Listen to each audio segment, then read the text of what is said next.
Olá, criador, criadora, loucos por calçados como eu, tô eu aqui para mais um tutorial rapidinho e prático.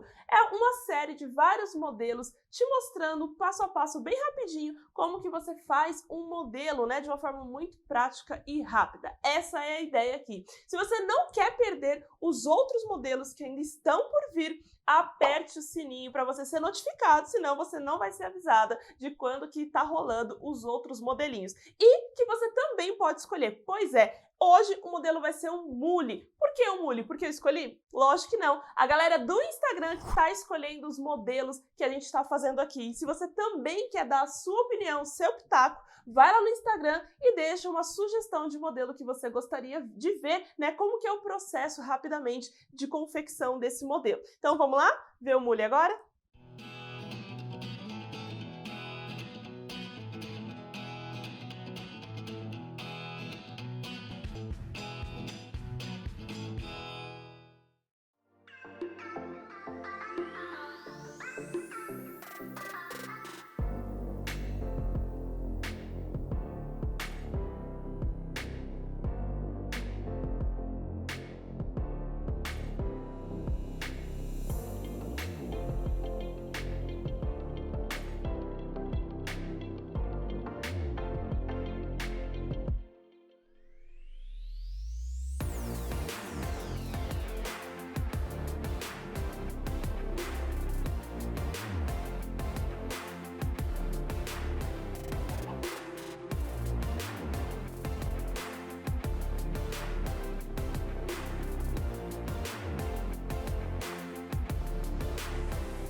Olha só, muito legal, né? É um modelo muito prático, onde o foco principal é aqui na parte da frente. Então é bem bacana para quem está começando a fazer um modelo, começar por um modelo simples como esse aqui. E também você pode criar vários adereços. Eu coloquei aqui, esse adereço aqui, mas você poderia colocar fitas, poderia colocar várias outras coisas e ideias que estão por vir, só usar a criatividade. Se você tem alguma dúvida, deixa aqui nos comentários a sua dúvida, depois eu volto para te responder. Se você gostou, também me fala, é muito importante saber. E se você quer dar o seu pitaco, vai lá no Instagram e fala: Aline, eu gostaria de ver esse modelo aqui. E aí a gente vai preparar um videozinho bem legal e bem rapidinho para te mostrar. Não deixe de apertar o bendito sininho para você ser avisado dos outros modelos que ainda estão por vir.